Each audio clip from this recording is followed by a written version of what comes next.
छत्तीसगढ़ से खबर, जहां जनकपुर की बेटी दर्शना सिंह आईपीएस बनेंगी। जी हां, यूपीएससी परीक्षा में उन्होंने 283वीं रैंक हासिल की है। जनकपुर के ग्रामीण क्षेत्र की निवासी हैं दर्शना, लेकिन ग्रामीण पृष्ठभूमि से आने के बावजूद उन्होंने ये बड़ी कामयाबी हासिल की है।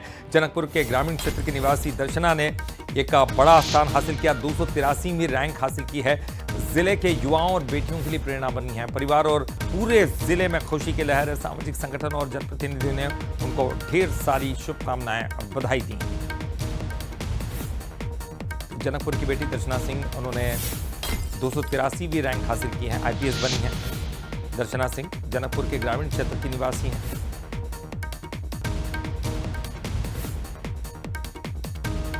और चलिए ज्यादा, और इस वक्त हमारे साथ दर्शना सिंह जी खुद जुड़ गई हैं। 283वीं रैंक उनको हासिल हुई और आईपीएस बनी हैं। चलिए उनका सीधा उनका रुख करते हैं। दर्शना जी। हाँ।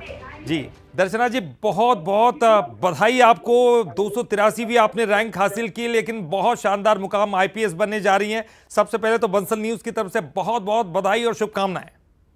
धन्यवाद धन्यवाद sir, thank you very much. चलिए, अब सबसे पहला सवाल मेरा है, सभी जानने के लिए उत्सुक हैं, किस तरह से आपने स्टडी की, तैयारी की, और क्या आपको यकीन था कि इस बार आप आईपीएस बनने जा रही हैं? सर मतलब ये मेरा दूसरा अटेम्प्ट था और दूसरे अटेम्प्ट में मुझे 383 रैंक मिली है। और उम्मीद तो बिल्कुल भी नहीं थी सर, किसी को भी नहीं होती है कि लिस्ट में उनका नाम होगा, but I am very grateful कि मेरा नाम है। जी, और किसको श्रेय देना चाहेंगी दर्शना, क्योंकि आपके माता पिता, आपके गुरुजन, आपके सहपाठी, साथ में काम करने वाले तमाम लोग जो है वो आपके लिए शुभचिंतक होते हैं, लेकिन आप खास तौर पर किसको श्रेय देना चाहेंगी?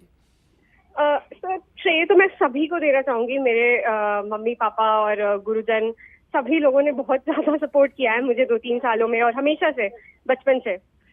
तो सभी कैसे पढ़ाई की आपने दर्शना, ये भी सब जानने के लिए उत्सुक है कि टॉपर कैसे पढ़ाई करते हैं, मतलब किस तरह का आपका डिसिप्लिन था, सोशल मीडिया से आपकी दूरी कैसी थी, और पढ़ाई का आपका एक जो प्लानिंग थी वो कैसी थी?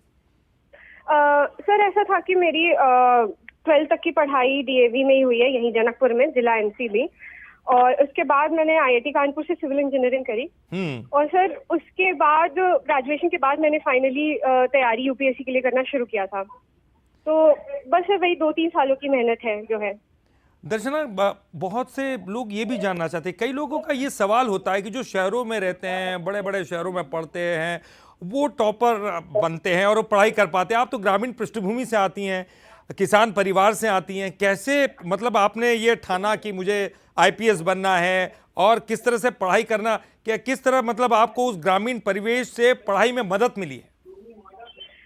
यस सर, एक्चुअली काफी ज्यादा मदद मिली। मतलब जब गांव में इंसान रहता है तो ग्राउंडेड रहता है, ग्राउंड रियलिटी से काफी टच में रहता है जी। तो सिविल सर्विसेज जैसी परीक्षा के लिए बहुत जरूरी है कि आप अपने गांव से और अपने प्रदेश से आप जुड़े रहें। तो मेरे लिए तो काफी ज्यादा जरूरी था वो। और एक आखिरी सा सवाल दर्शना, जो तमाम जो बच्चे हैं जो अब मेहनत कर रहे हैं, पढ़ाई कर रहे हैं, तो उनके लिए आपका क्या संदेश है?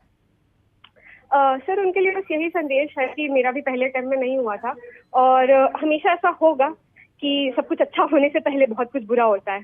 तो जब भी कुछ ऐसा बुरा हो तो हार नहीं माननी है, हिम्मत नहीं हारनी है, और पढ़ते रहना, अपना काम करते रहना, और रिजल्ट जरूर मिलता है।